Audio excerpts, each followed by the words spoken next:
Let's get started on another week of our 4.5-year verse-by-verse journey through all of God's inspired word. I'd invite you to open to Matthew chapter number 13 as our starting point today.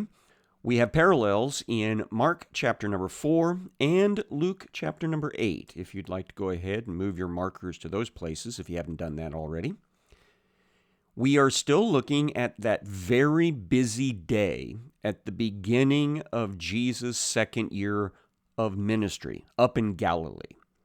He had been preaching and teaching and healing and casting out demons on that north shore of the Sea of Galilee, between Capernaum and Bethsaida, Galilee, which is just about 2 miles, a little less than 2 miles, west of Capernaum. And he then goes up on the hill above that area and prays all night. When he finishes, he calls 12 apostles. He names them from among all the other followers, the disciples that he's had. And these apostles are now going to continue to be with him to soak up all this information and eventually become the founding members of the church after Jesus' ascension. They don't understand that yet, but they will eventually. After he's designated the 12, he comes down the hill a little bit farther to a level place and preaches what we refer to as the Sermon on the Mount, which is a shot across the bow for the Pharisees. Remember, one of the key parts of the sermon is, unless your righteousness surpasses that of the scribes and Pharisees, you will in no way enter into the kingdom of heaven. Because Jesus sees these guys, many of them, as actors, stage players. They're putting on a show rather than actually living from the core of a relationship with the God of the universe. Now, there's a little bit of interaction that happens during the Sermon on the Mount, and we talked a little bit about some of that.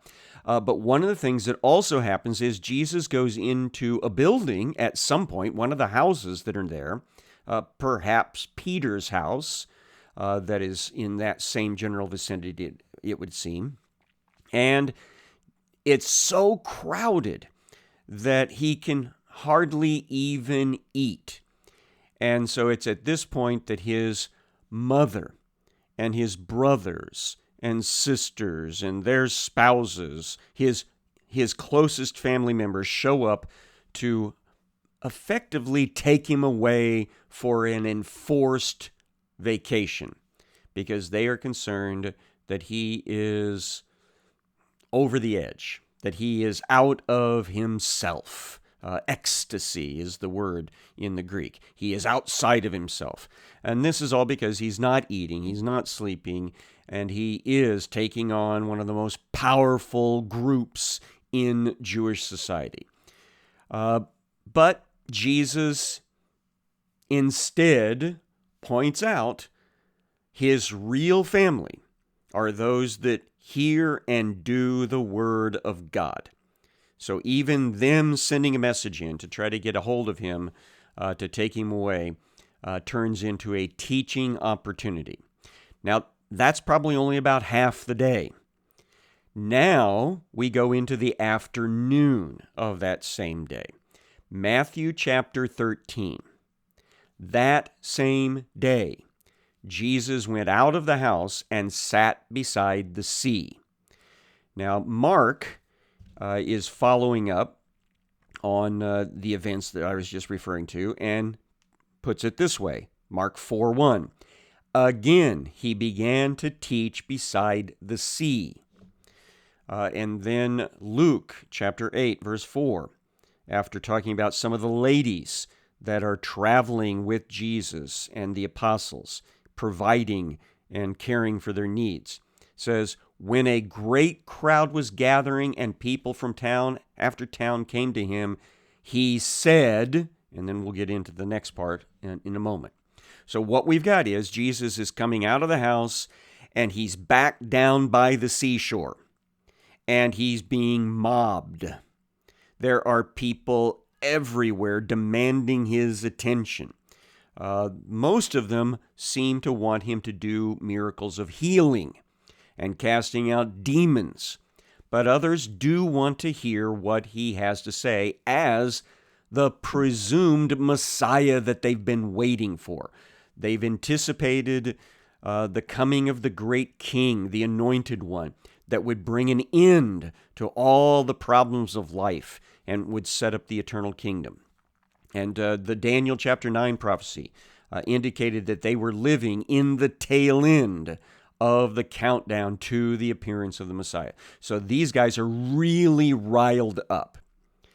Now back to Matthew chapter 13, verse 2. Great crowds gathered about him so that he got into a boat and sat down. And the whole crowd stood on the beach, or were on the beach. So Jesus has done this before. We've seen this. So it's not a brand new thing. He borrows one of the boats of his fishermen disciples as a floating podium, a floating pulpit. And it just pushes out a little bit from shore, and Jesus then sits down in the boat and addresses the people that are up on the beach and up on the land that is beyond the beach.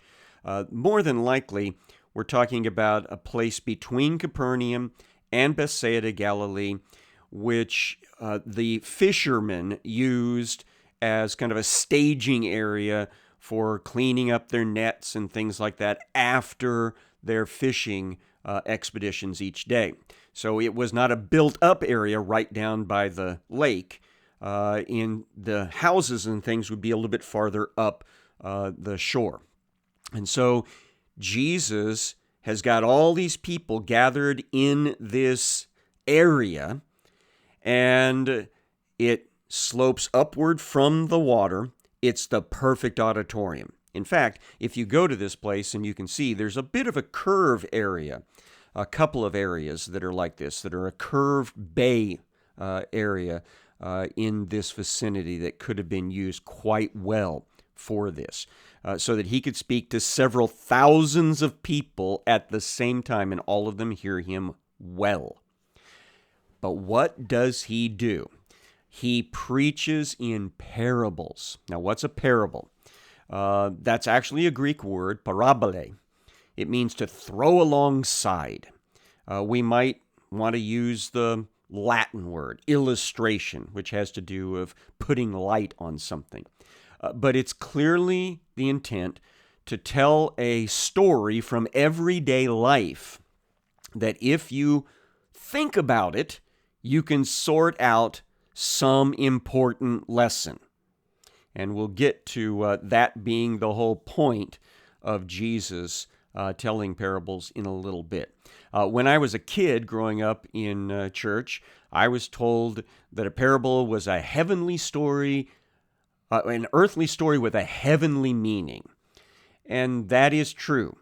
And so the point that Jesus will make later, though, is you got to want to know what the meaning is, or the parable doesn't do you any good.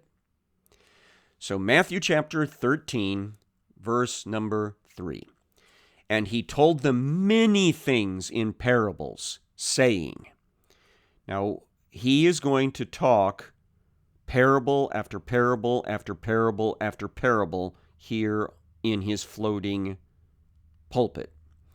And then he will go back up on shore and back into a house, and his disciples will want him to decode some of these parables because they won't even understand it. But we probably don't have all of the parables written down. Remember what John says in his gospel. If everything was written down that Jesus said and did, there wouldn't be enough writing material in order to contain it. But the things that were written down were so that we could believe that Jesus is the Christ, that Jesus is the Messiah, and that believing in that, we can have eternal life. We can have salvation. So these are the key parables that Matthew wrote down. Mark and Luke also write down a few of them. And the first one is immediately followed in both Matthew and Mark, and I think in Luke as well, with the disciples demanding an explanation, but that demand doesn't come until later. Okay? So I'm just wanting to kind of set the stage here. We are going to imagine Jesus giving all of his parables out on the lake. And then later, the explanation comes on shore in a house. Here we go. He told them many things in parables, saying, a sower went out to sow. Now, we're a little bit lost on some of this because of our culture changes with automation in our agriculture. It used to be that the grain fields were always planted by hand. So after the soil had been worked up, scratched up, prepared to receive the soil, the sower would go out with a bag in his hand full of seed, barley or wheat, and he'd put his hand in, and then he'd just toss a big handful of it out in a wide sweeping arc, and it would land wherever it landed. So it's not in rows that he's planting it. So a sower went out to sow. He's broadcasting it. As he sowed, some seeds fell along the path. There are always paths that go through or alongside of grain fields, and it gets packed down. So it makes it hard earth. So some of it fell along the path, and the birds came and devoured them. Other seeds fell on the rocky ground. Now, when we talk about rocky here, we're not talking about like big rocks sticking up out of the soil here and there that you could just pick up and throw off. We're talking about shelf rocks that might be along some of the edges of the field, where it's got dirt up on the shelf rock, but it's not very thick dirt. And so some of them land on that, where they didn't have much soil, and immediately they sprang up. Since there was no depth of soil, however, when the sun rose, they were scorched. And since they had no root, they withered away. Other seeds fell among thorns, and the thorns grew up and choked them. Other seeds fell on good soil, so that's the prepared soil in the majority of the field. And it produced grain, some 100-fold. So for every seed that hits into the ground, it puts on a head with 100 grains on it. That is a really good return. Some 60 and some 30.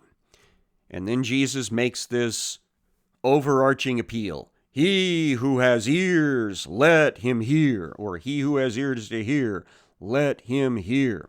Now that's very Jewish. The word for hear, shema, means to hear, but it also has the sense of obey.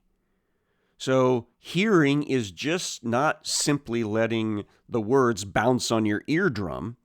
It's letting those words get into your brain, down into your heart, and change the way you think. And that will change the way you act. So Jesus is actually calling for repentance here as well. Obedience to whatever the point of this parable is, which the disciples didn't get right off the bat. So now we jump ahead to after Jesus has finished the rest of the parables that we'll get to in a little bit. And he goes back to shore, and after probably healing some more people, gets into a house. And they're going to ask him to explain the parable. Now, for that purpose, I think I want to read to you from Mark. Mark chapter 4, verse 10, to set the stage. When he was alone, those around him with the 12 asked him about the parables. So it's not just simply the apostles that are his inner circle, but it's his larger group of disciples as well that want him to clarify what he means. Now let's return to the Matthew 13 passage. Matthew 13:10. Then the disciples came and said to him, "Why do you speak to them in parables?" Because that's all he's doing. In the large crowd, all he says are story after story after story after story. So his disciples are like, why? Why are you doing that? Verse 11, he answered them, "To you it has been given to know," and it's the sense of knowing well, knowing intimately, "the secrets of the kingdom of heaven. But to them it has not been given." Now, is he trying to keep secrets from these people? No. As we will see in a moment, Jesus is reacting to the fact that a lot of the people that are gathering in these groups are only there for what they can get out of Jesus. They're only interested in, can he fix my problem? You remember the guy that came and said, "Hey, Master, you need to tell my brother to divide the inheritance with me." Remember that one? That guy was more interested in making Jesus fix his problem. Others are demanding that Jesus heal their friend or themselves, cast out this demon or that demon. So they are there for pragmatic reasons, and not so much, unfortunately, some of them, for wanting to see what Jesus wants them to do. Remember JFK's famous phrase, "Ask not what your country can do for you, but what you can do for your country." And so Jesus is telling parables so that maybe some of these people will dig a little and understand that they need to change their hearts and do things God's way, not expecting God to do things their way. All right, verse number 12 now, Matthew 13:12. "For to the one who has, more will be given." So that's the disciples that have already developed the relationship. They're going to get a deeper relationship. And he will have an abundance. "But for the one who has not, even what he has will be taken away." So no relationship, even the fake relationship is going to disappear eventually. Verse 13, "This is why I speak to them in parables, because seeing they don't see, hearing they do not hear, nor do they understand. Indeed, in their case, the prophecy of Isaiah is fulfilled that says," and so here comes the language that Jesus is thinking about when he said, hearing they don't hear, seeing they don't see. It's from Isaiah chapter number 6, verses 9 and 10. Remember that Isaiah was writing at a time, he was prophesying at a time when the Israeli people were off the rails spiritually. They were going through the motions. They were being people of action, but not of heart. And so God was calling them to repent through the prophet Isaiah. And Jesus says, you know what? A lot of these people need the same sort of message. Now here's the quote. "You will indeed hear, but never understand. You will indeed see, but never perceive. For this people's heart," and you should keep in mind always, the word heart for the Jewish mindset is all about making choices. It's your moral compass center. And so this people's heart has grown dull, fat and lazy. And with their ears, they can barely hear. Remember what I told you earlier. Hearing was not just letting it bounce on your eardrums. It was supposed to evoke proper response, obedience, action. And so Jesus, using Isaiah's words, is saying, these people's ears aren't listening. Their eyes, they have closed. I see. When we get something, we say, I see. Because it finally dawned on us what's intended. But here is Isaiah's words used by Jesus that these guys are not getting it. Their eyes they've closed, lest they should see with their eyes, hear with their ears, and understand with their heart, and I turn and I would heal them. Now, there is some sarcasm that is part of the language in Isaiah. It is basically God going, yeah, if they actually listened, if they actually looked, well, I might actually be able to turn around and fix their problem. But they're not, is the implication, and it's frustrating.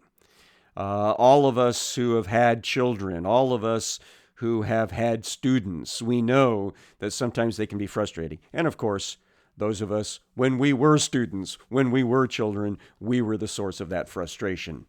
So here is Jesus still talking to the apostles and the disciples in the house privately later, answering their question, why are you just telling them stories?